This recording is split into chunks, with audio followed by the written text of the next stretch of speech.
బేలర్లకైనా ఏదైనా మార్చుకునేటప్పుడు best oil. Hello welcome back to my channel. నేను మీ దేవా. ఈ రోజు అయితే మన ట్రాక్టర్ వీడియోస్ అయితే రాలేదు. మన ఛానల్ నుంచి ఇప్పుడు నుంచి ట్రాక్టర్ వీడియోస్ అయితే డైలీ వస్తాయి. మన వ్లాగ్స్ అనేది ఇన్ని రోజులు కొంచెం ప్రాబ్లమ్స్ వల్ల మన వీడియోలు అనేది తీయకపోయినాం.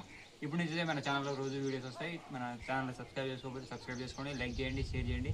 తర్వాత ఇంకా ఇన్స్టాగ్రామ్లో కూడా ఇన్ని రోజుల నుంచి వీడియోస్ రాకపోవడం చాలా మంది డిసప్పాయింట్ అయ్యారు అనుకుంటున్నా. ఇంత బయట ఏం చేయలేము. ఇప్పుడు నుంచి మన వీడియోస్ అనేది డైలీ వస్తాయి. ప్లస్ ఏంటంటే ఈ రోజు నుంచి ఈ రోజు ఏంటంటే మన బండి ఇన్ని రోజులు అయితే లీజ్లో ఉంది. లీజ్లో అంటే మనం ఇటుక బట్టిలో మట్టి చూడడానికి అనేది వెళ్ళింది కాబట్టి ఇన్ని రోజులు అయితే నేను వీడియో తీయలేకపోయినా. మన 2 బండ్లకి అయితే అదే లీజ్లో పెట్టినాం. మనం కూడా కొంచెం పర్సనల్ పని మీద బయటకు వెళ్ళడం జరిగింది. దానికోసమని ఇన్ని రోజులు అయితే మన వీడియోలు చేయలేదు. సారీ, ఇప్పుడు నుంచి అయితే మన వీడియోస్ మన బండ్లు కూడా ఇంటికి వచ్చేసినాయి. మాకు బండ్లు వచ్చినాయి కాబట్టి బండ్లు రాగానే ఇంజిన్ అనేది మార్పిస్తాం. మాకు ఇంకా దుక్కులు అనేది స్టార్ట్ అయినాయి కాబట్టి బండ్లు అనేది ఇంట్లో తెప్పించుకున్నాం. కాబట్టి ఫస్ట్ అయితే ఇన్ని రోజులు నడిచినాయి కాబట్టి ఇంజిన్ మార్పించుకొని బండి అయితే స్టార్ట్ చేద్దాం. ఇక బండ్లు స్టార్ట్ చేసి మీకు షూర్ నుంచి వస్తా అని చెప్పారు కానీ వాళ్ళు వచ్చేసరికి లేట్ అయింది. కొంచెం హడావిడి ఉన్నా మీరే మార్చుకుని ఆయిల్ పట్టుకొచ్చి మనమే ఈరోజు మార్చుకున్నాం.